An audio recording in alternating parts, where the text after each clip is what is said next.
Hi, and welcome to MindShifters Radio with the Forgiveness Doctor, Dr. Michael Ryce. I'm your co-host, Jeanie Ryce, and we also have Dr. Tim Hayes. We welcome you to the show. Today is Monday, July the 7th, 2014. We hope everyone had an awesome 4th of July weekend. I know we did here in Tennessee, Virginia, where we had our family reunion, so that was a fun time. And Michael and them, I think, had a good time. They're at Heartland getting things started for today. Our calling number is 646-200-4169. Press 1, and that puts you in queue to talk to us. And we would love to hear your comments and your questions, because then that makes this your show. Welcome, Michael. Hey, dear heart, I think that you should share about your workshop this morning. I think you'll need to hear about it. I was invited to go into one of the mental health facilities here in the Tri-Cities area and present to two groups. There were two ladies groups, and they combined them into one group this morning, and I presented to them what healing looks like. So I had them go through. Pardon? I thought I heard you say something there, Michael. So I started out asking them to describe the newborn. I told them, I said, well, we need to first establish who is in the room today. And so I had them describe the newborn, and they did. And I said, okay, so we know that the room is full of just love, just being. And then I proceeded to talk about how we're resonance, how we draw things to us.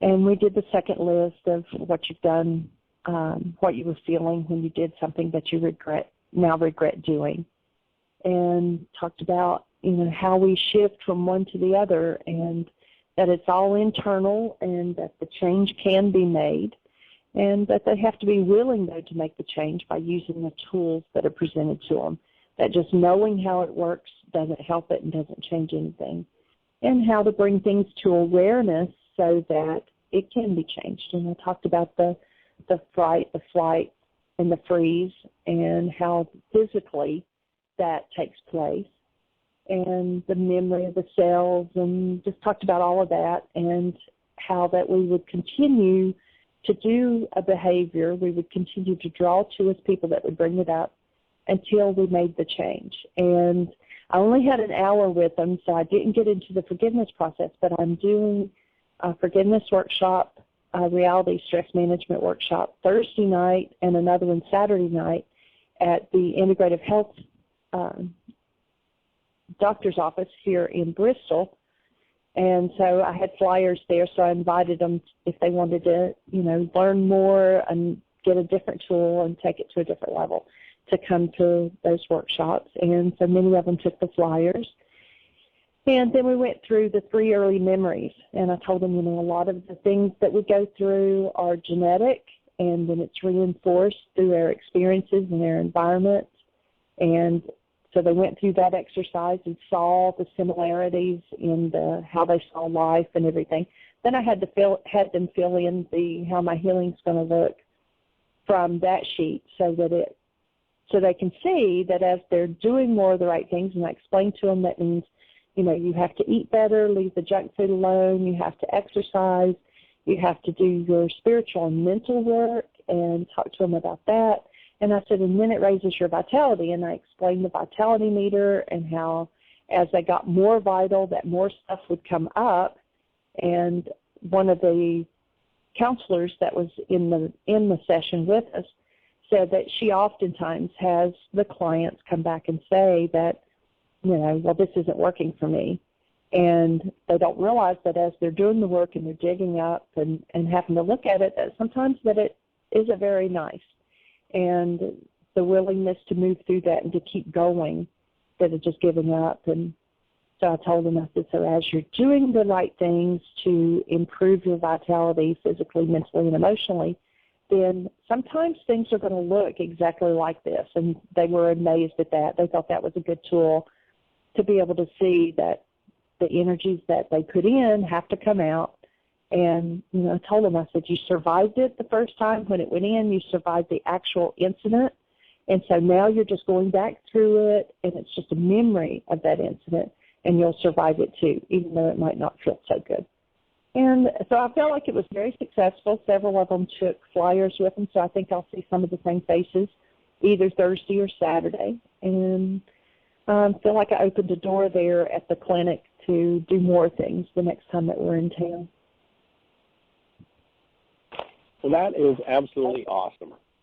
Congratulations, Dearheart. And, as you talk about starting to be able to see things, we had a small processing session this morning and kind of an organization meeting for projects that need to be done. And one of the guys who was here was sharing, he was in the middle, before the meeting, of doing a worksheet.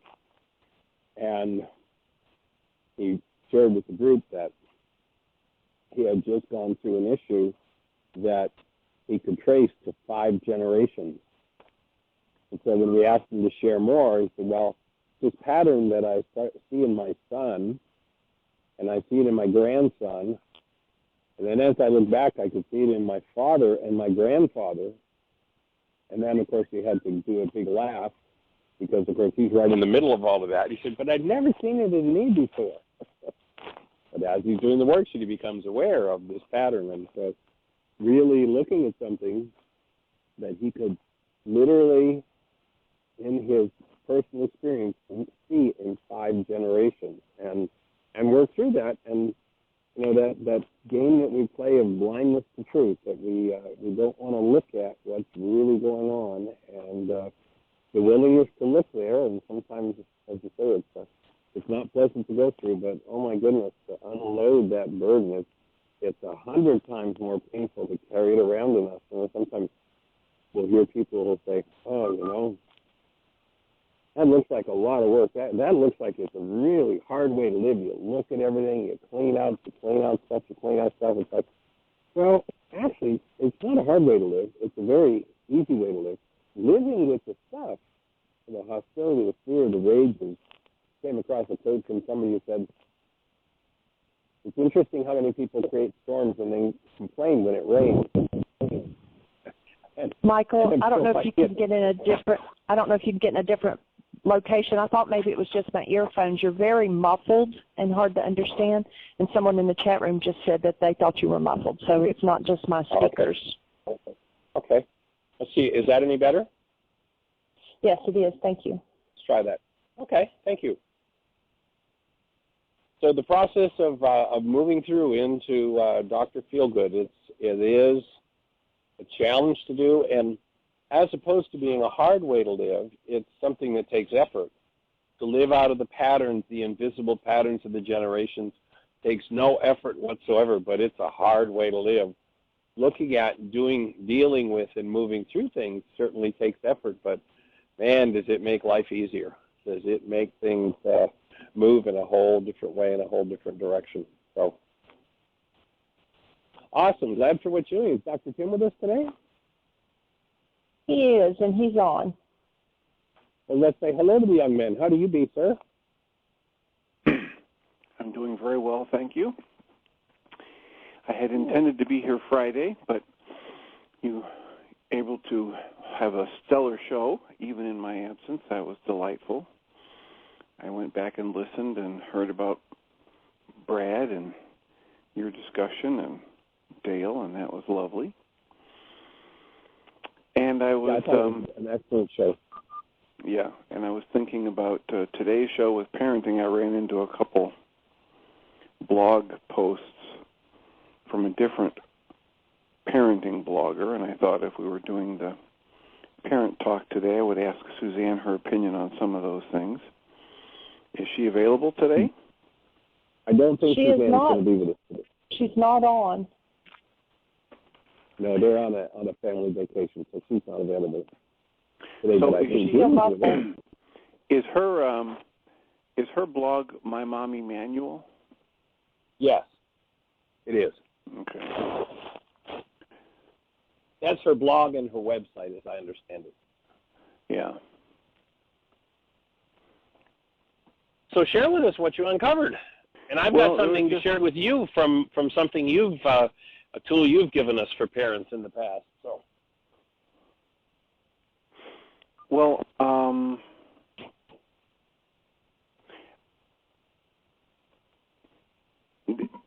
the blog came through about she had written a blog about how she doesn't use charts and stars and behavior modification techniques, and she got a lot of feedback about that. And the essence of it is that she manages the flow in her room more through relationship than in systems. And all these people have these systems for behavior modification and behavior management and stickers and charts and tracking the person's behavior and putting it on the wall for everyone to see. And so she wrote a blog post where she said, now I really want you to try and imagine in each paragraph below as I describe this, really try to imagine yourself in this scene. And imagine that you're going to a new job and you're all excited about it and you're pretty sure that there's going to be some people there that are just like you and some that are better and some that aren't quite as good at the task at hand, but you're pretty sure it's going to be a pretty good environment. And you go there, and after a week or so, your boss decides to put this big chart on the board that has every employee's name on it. And some are moving up the ladder, and some are moving down the ladder, and some are just stuck right where they are. And so she writes this nice blog about, just think about what it's doing to people if every time they have a misstep, it gets plastered on this chart or announced to the class, and every time they struggle with something, they're publicly pointed out for that. And so it was an interesting article. And then in the next, she got so much feedback from it because so many people, charts and behavior management have become so popular in classroom management that she got so much feedback from it, positive and negative, that people were asking her, well, so how do you manage a class? And the next blog entry was about just that she does it through relationship, and she realizes every kid is different, and so she has some simple statements that she does not run a permissive classroom, that she has a very specific definition of a problem behavior, and that is a behavior is only a problem if it interferes with a child's safety or learning or the safety or learning of others. So a behavior that is annoying is not a problem behavior. A behavior that just takes a little bit more time to get the job done is not a problem behavior. Another point is fairness doesn't mean sameness. Fair means everybody gets what they need. And then she imagines children as individuals, not as groups. And choice is a privilege. She looks for patterns. And she doesn't have systems. She has relationships. And I just thought that'd be a great kickoff point for talking with Julie and Suzanne about classroom management, behavior management, relationships, treating people as people rather than objects. Cool. And this wasn't Suzanne's blog. This is a different No, this is blog. This is another parenting blog. This is a woman in Canada. Cool. Interesting. Julie, and see if Julie has any thoughts about that. Julie is not on either. Oh. Okay. I thought she would be. She was out. We've got somebody here doing all the trimming of the property, and she was out with them. So maybe she's still with them. She isn't going to be here, but well, I'll offer that. I think she's right on track. That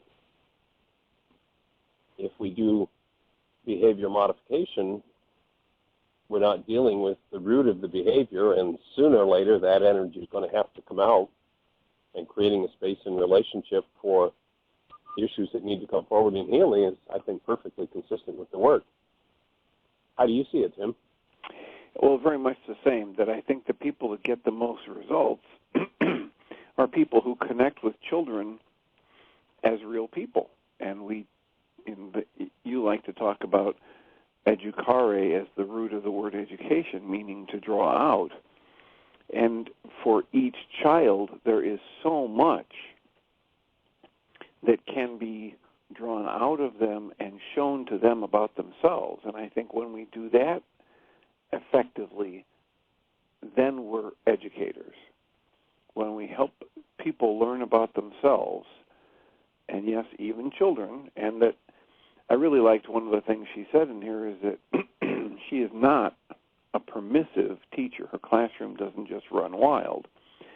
Yet at the same time, she's not trying to produce robotically similar behavior from every child. So I really liked it. Really liked it. Jeanie, do you have any thoughts on that?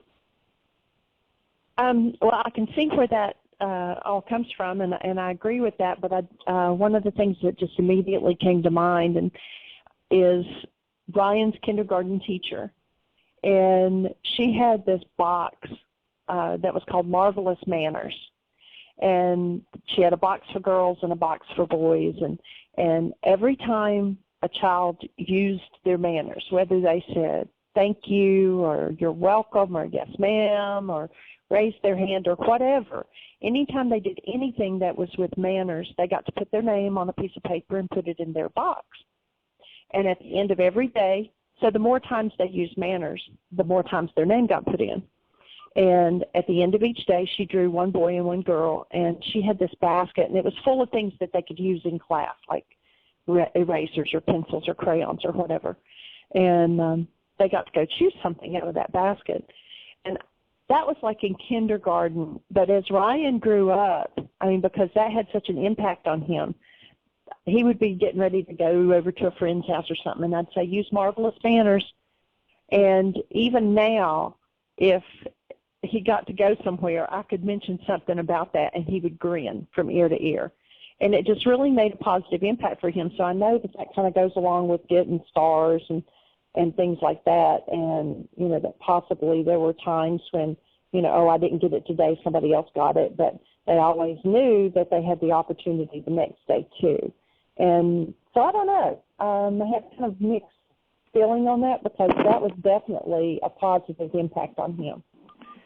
Well, I think you can do a lot of those wonderful things, and that it doesn't translate to having a board put up or a chart in the room where you're rated relative to everybody else, and you always get to see people doing better than you. Then, yeah, I think there are lots of nice things you can do to remind children about manners and about responsibility, and there's some wonderful stories of teachers that have done things where they pass papers around and have people write about what they like about the other people in the room, and then years later, this is, you know, the most poignant memory that a person has from their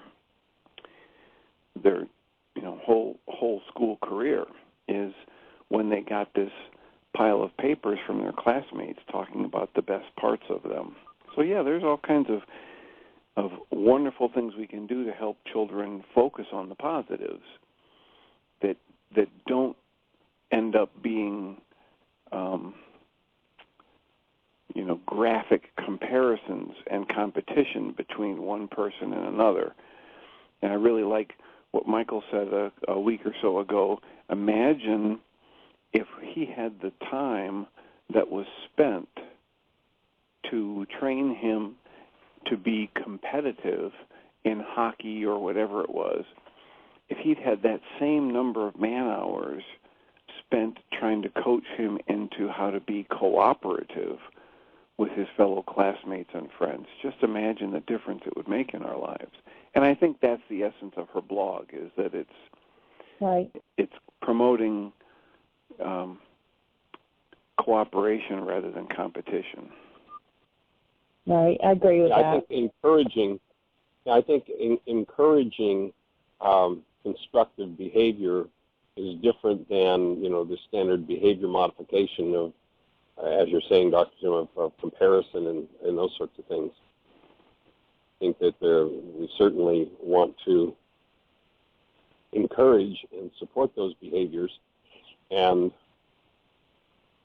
as you say, there are many, many ways to do that. And of course, in the classroom, I think the awesome thing that Julie did was to introduce the forgiveness process to children and teaching them how to, if their behavior was off base, talking to them about why it was off base, why it didn't work, and then giving them a way to go inside themselves and look at those behaviors.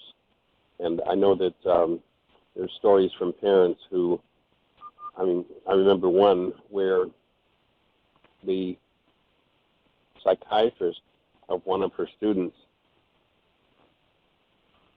told the mother to lock her door at night because her 5-year-old was a danger to her. And after about 8 weeks of working with this young man and working with his mother with the forgiveness process, if I remember correctly, I believe the mother had 4 children. He was her best behaved child. He was nothing but a problem child until he came in touch with the forgiveness process and then became, according to the mother, this young man has become my best child. And so there's certainly constructive ways to interact with the child that doesn't, I think one of the dangers of a lot of behavior modification lies in getting people to do the right thing for the wrong reason. And when we can discipline children, which comes from the word disciple, as to the why and how this energy system works and how the flow of energy through them, through their lives, through their relationships, right down to through their finances, come from lawful process. And when they understand the process of why and how it works, then they do the quote-unquote right thing because it's the right thing to do, because it's in the energy system, it's what works well, where oftentimes that whole piece of the puzzle is left out, and it's just the reward, behavior, reward.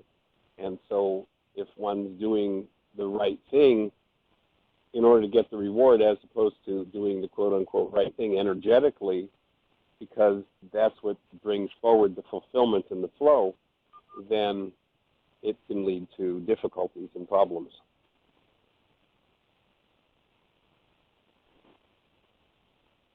I was speaking to a parent over the weekend, Tim, and I shared the tool that you shared with us previously on the show, which was, I thought was just an awesome tool, and that was to take the family name, the last name of the family, and create an acronym for them, so that the kind of something that everybody in the family speaks about is this positive way that the family is, and it's based on their own names. And so when we can create an acronym that embodies the name, then the child gets to go, oh, well, the Rices are this way. Oh, each family name, oh, this is how our family works. We're loving, we're caring, we're nurturing.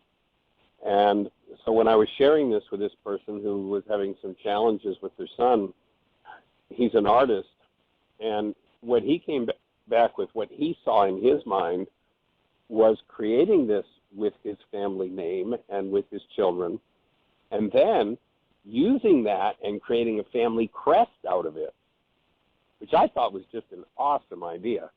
Yeah. So that the kids a family has a visual, and it becomes, the symbol of who they are in the world. I just thought it was like, wow, what a nice piece to add to that an acronym idea.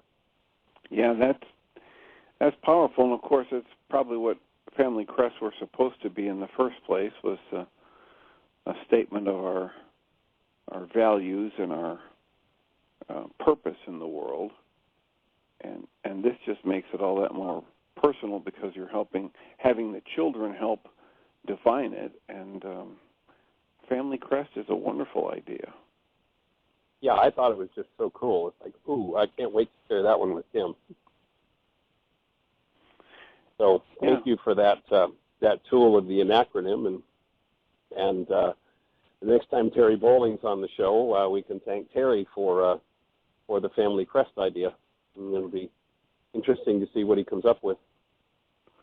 Yeah, I'd love to see that. Yeah. So Jeanie, go ahead, Tim. I was going to ask if you'd had any update or input from Terry since the difficulty with his son and the private jail and all that.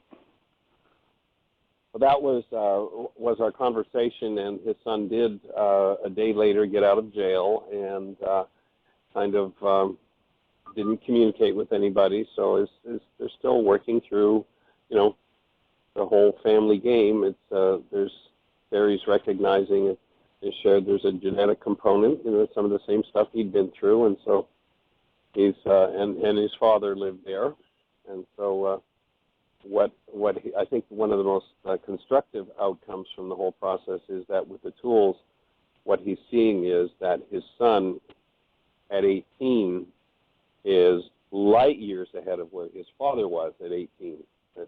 It took his father many, many years to get to the point of being able to have the conversations and the input that he's having. So he was seeing it as an acceleration within the family system through some healing issues, and so it was pretty powerful. Well, that's wonderful to hear. And hopeful. Yeah, the whole thing was couched in a space of hopefulness for him.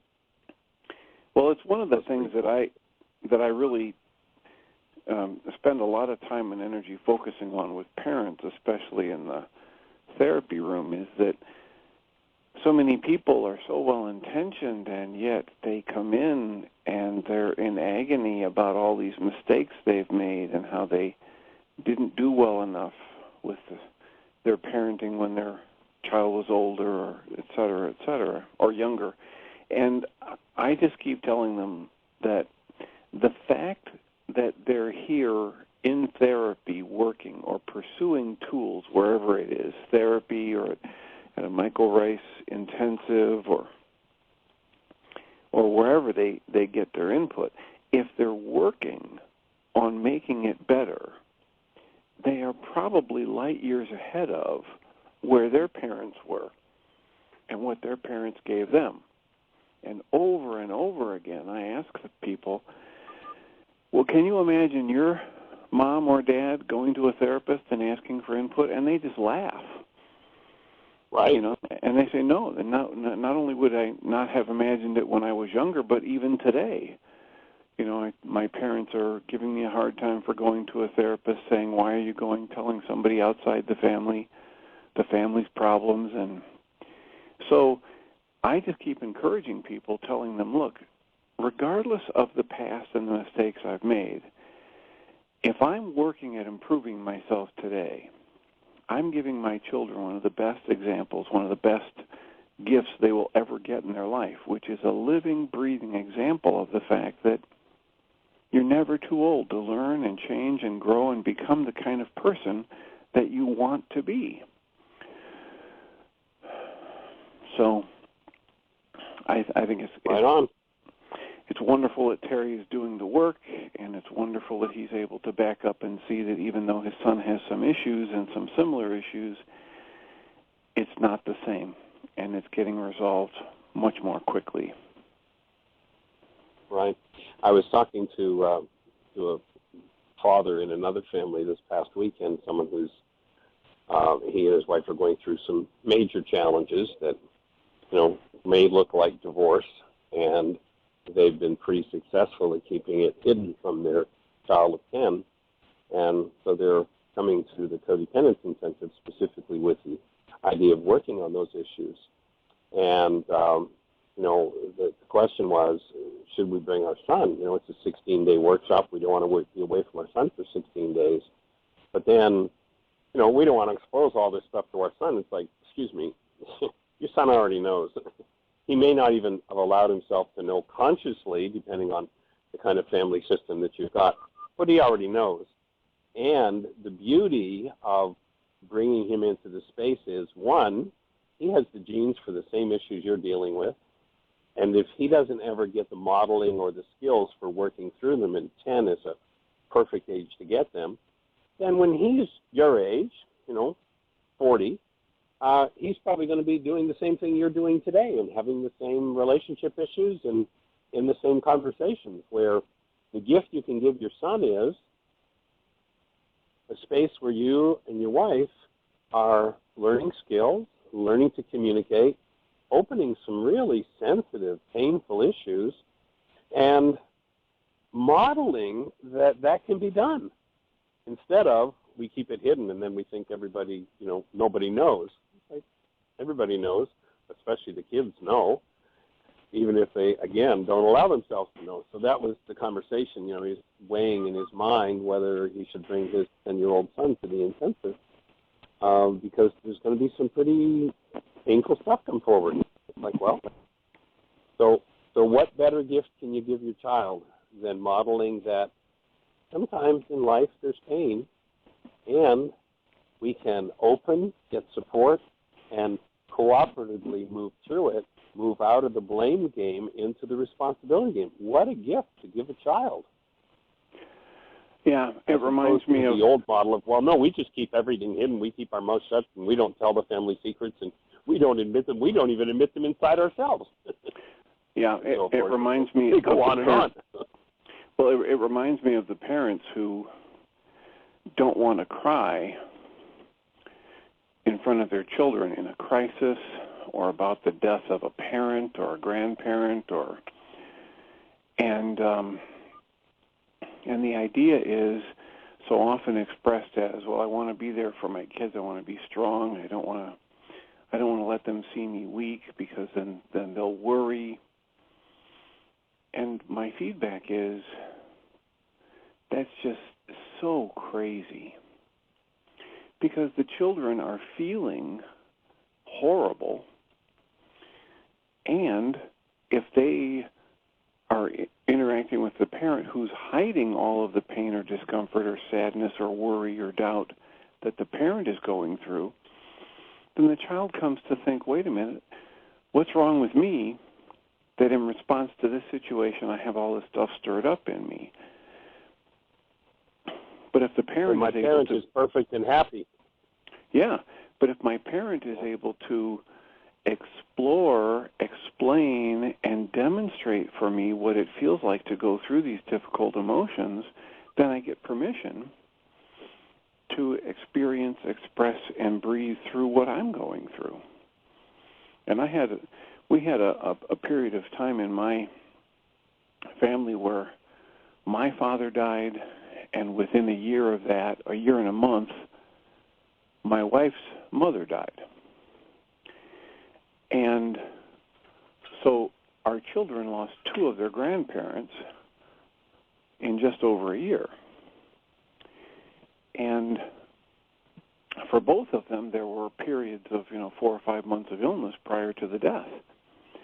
Well, if my kids didn't get to see me cry, just imagine what it would have said to them if they were crying, if they felt scared or sad or angry about circumstances. It would have meant to them that they're somehow broken.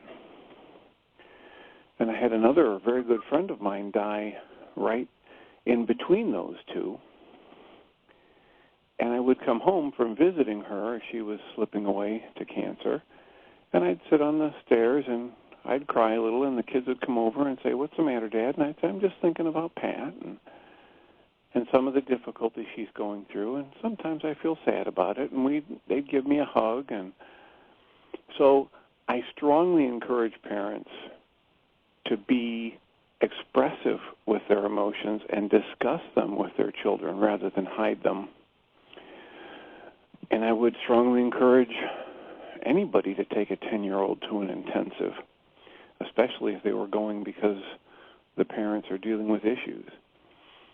I get two kinds of people in my office who have constant problems with fighting in their relationships. The one kind is that's all they ever saw was angry, hurtful, verbally abusive fighting. And the other kind is the people who never saw their parents argue about anything. And so you can understand why the first set would have problems, because they had demonstrated for them all of this angry and abusive and disrespectful communication. But the second part, people say, well, geez, why are you having trouble in your marriage? Because you came from such a loving home. Well, a loving home doesn't mean we never disagree. And if all of the discomforts, if all of the discussions and negotiations that lead to resolution of problems are hidden from children, they never learn how to do it.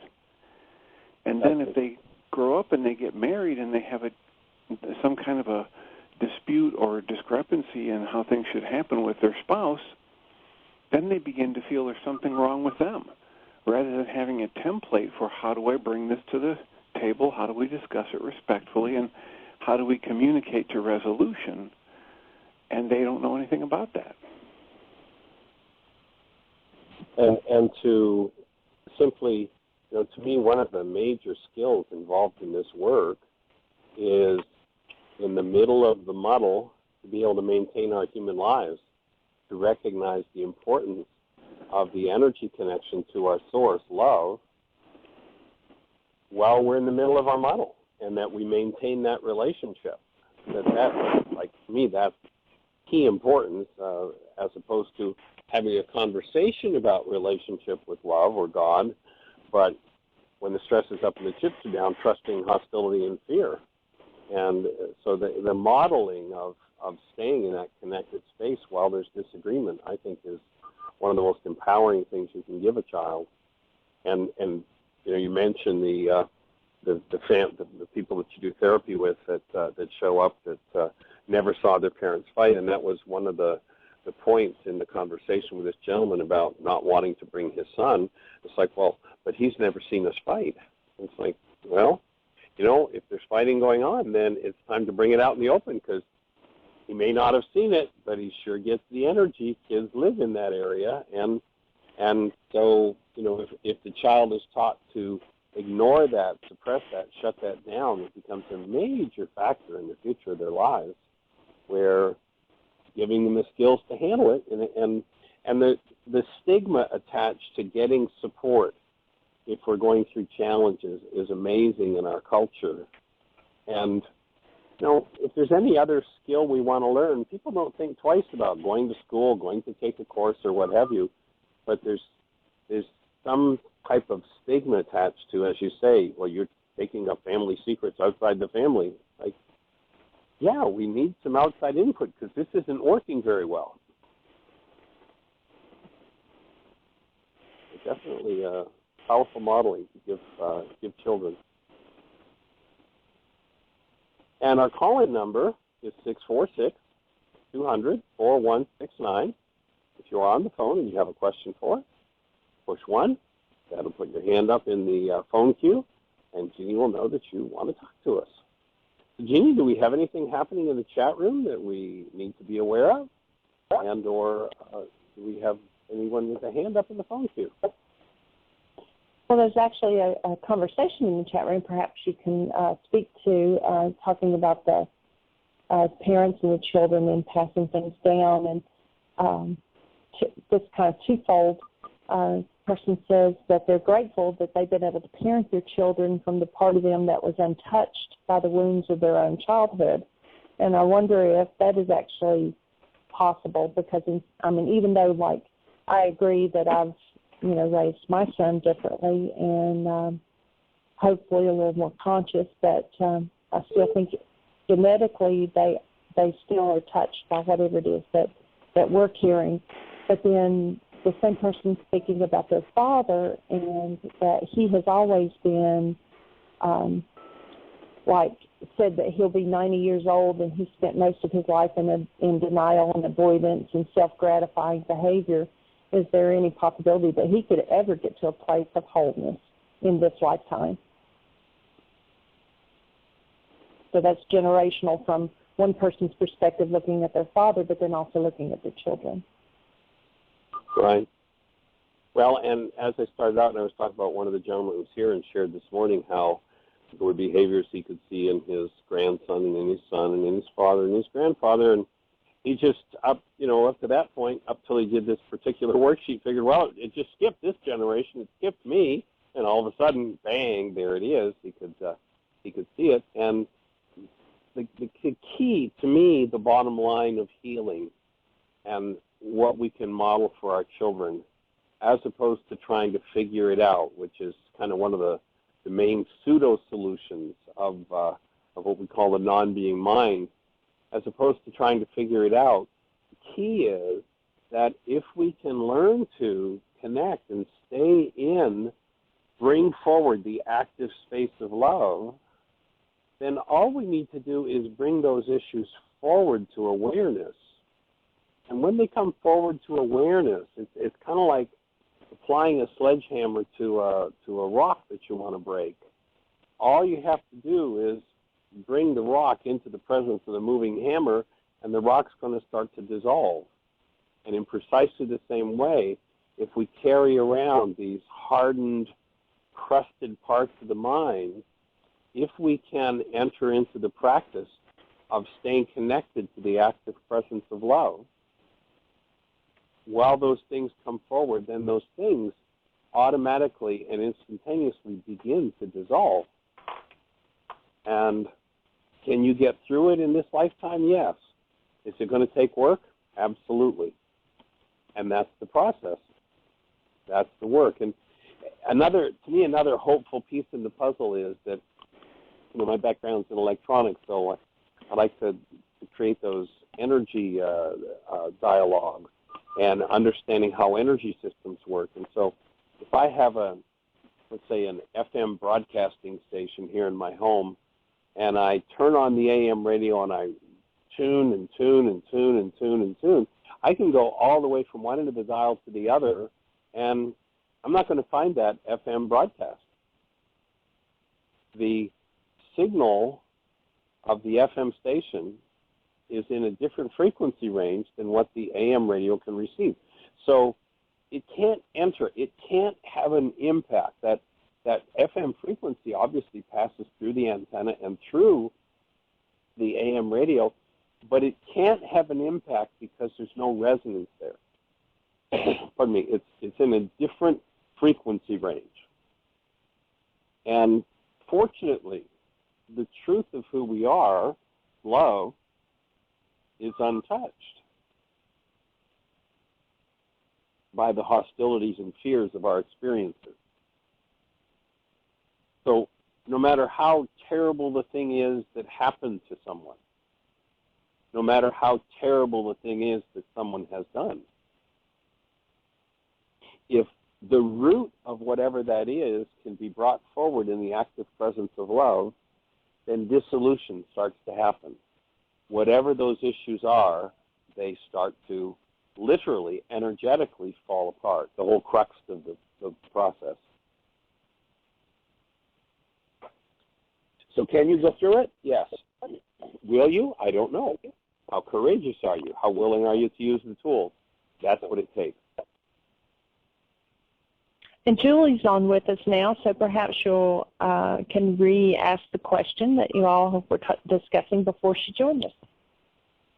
Cool. Well, Dr. Kim, do you want to talk about the classroom blog that you were sharing with us earlier and Julie's input? Are you there, Julie? I am here. Unfortunately, I'm going to be walking up the hill where they're cutting grass, but I'll go ahead and listen. Cool. Well, we were just looking for your input on a blog that was talking about, the theme of it is to deal with the children more as individuals rather than trying to apply a blanket system for behavior control or classroom management. And the woman had written a blog about how she doesn't use the chart on the wall that tracks all of the kids' behaviors and basically rates them competitively compared to each other, but that she develops relationships with kids. And so we were just discussing that, the basic distinction between seeing each child as an individual and trying to use a blanket system for behavior management for the whole classroom. Yeah, you can't use a blanket system for the whole classroom, and really, unless you come from a space of really cherishing the child as an individual, it's not going to work. I found that I had to learn to see past the illusion of it being a child and it's so cute and it's so little and all that other stuff to this is a powerful being of light and love, and that I need to respect that just as much as I would respect any adult walking around. And I need to come from a space of, of honor and cherishment and love. And also, like I was talking last time, I've noticed that people tend to talk down to children. You don't need to. Even if you use language that they don't understand, they will get the energetic input and they will see that you see them as who they are. So, yeah, I would say that there isn't a blanket system that works. What worked was when I did my work and I helped them do theirs so that they could take responsibility for themselves and then I could take responsibility for myself, and we worked towards cooperating in the whatever situation we were in. And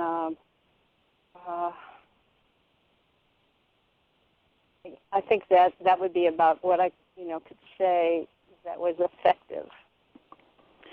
Well, I agree, and that was basically the thrust of the discussion, and I really like the way you put it, that this is a powerful person, powerful being of light, and as Michael talks about education being to draw out, to help that child discover who they really are, discover themselves as a powerful being of light with all their potential and with all of their unique talents. And right. And I think that's essentially what she was driving at in her blog post. Well, they come in with their stuff. They have their issues, and they have their energy to heal. And unless we are aware of that, we will tend to, in my past, I would tend to project onto them, and before my own education, my own spiritual education, but I would think that their behavior is them, and it's not. It's their behavior, and it's something that they came in to heal. And if I can support them healing it, then we create a whole different scenario. Agreed. Yay. Yep. Right on track. Cool. Well, thank you for that input, Julie. And Jeanie, how's the conversation going in the chat room? That seemed to answer the question. So we are 646-200-4169. Press 1. Nobody has their hand up, so if you press 1, you're first in line.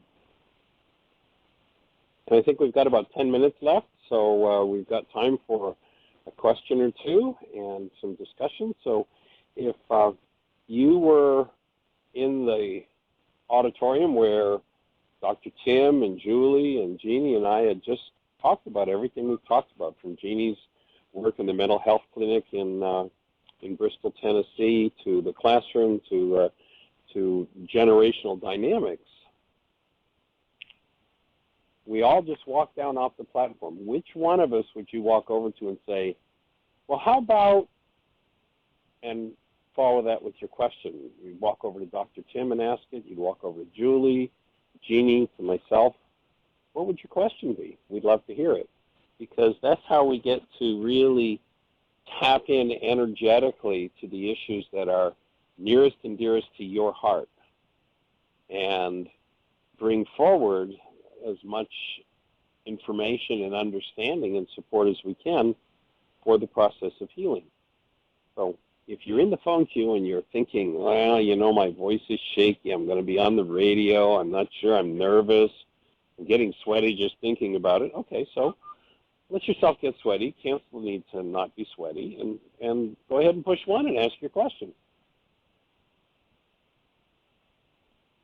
Come on, your finger's right there on the button, I know it. Go ahead, push it. Nobody's pushing the button, what can I say? And then there's other days where we end the show and there's still 5 people hanging online. So Right. somebody yes, has their if we can hand balance up. that out, it would be helpful. Okay, Yeah, go for really. We do have a hand up. Area code 765, you're on the air. Hi, Michael. Hi, Jeanie. This is Sunny. Hey there, young lady. Welcome. We haven't heard your voice in a while. I've been doing a lot of personal work, Michael. I have made an observation with the kids, the children. I think we all know that, it just becomes, I don't know if you want to call it cliche or stereotypical, of children going through puberty and adolescence. My observations have been with my daughter and some of her friends, how, and some of the research I've been doing, where these kids are reaching this ages between 13 and 15, and their hormones are changing, and then their perception of life, reality, who they are, is coming on board, or, from that of childhood into that of being an early adult, can be very, confusing, or however we term that. But I don't see where the real tools are being placed for adults, that term of how do you handle your teenager kind of thing. And then we have also that physiological aspect of what is going on with our foods, and, teenagers want to junk out with junk food and all that kind of thing. And I see it kind of becoming the tail wagging the dog without the empowerment of these tools, or even coming into an area where we address teenagers. Because, like on Mondays, I kind of listen to the show with one ear, because we're talking about much younger children for the most part. And my own child is a teenager now. And I try to pick out the parts that relate to what I might have done better, what I could still pick up and clean up with her now, because of her, we all have our inner child. But I don't know if there's anyone out there on our team that can really address this issue of, these teenagers, and where they're in that space of like a ping pong going on with them, and how we as parents can do both, to be as nurturing as we can. And then again, we have that chemical thing where, these children, the suicidal teenage rate is so high, and you see these kids really having a hard time at that age, letting go of their juvenile status, trying to become young adults, and putting their finger on something that's really going to work for them, while at the same time they're feeding and nurturing that truly chemical imbalance, if you will, by their food choices. And in my scenario, the daughter being type diabetic makes it more difficult. Yeah. So here would be some of my input. One, for me, earlier in the show, that conversation around the 10-year-old and determining whether or not to bring the 10-year-old to the intensive, that whole conversation applies to your child. That whole conversation applies to every child from 5 years of age to 20 years of age.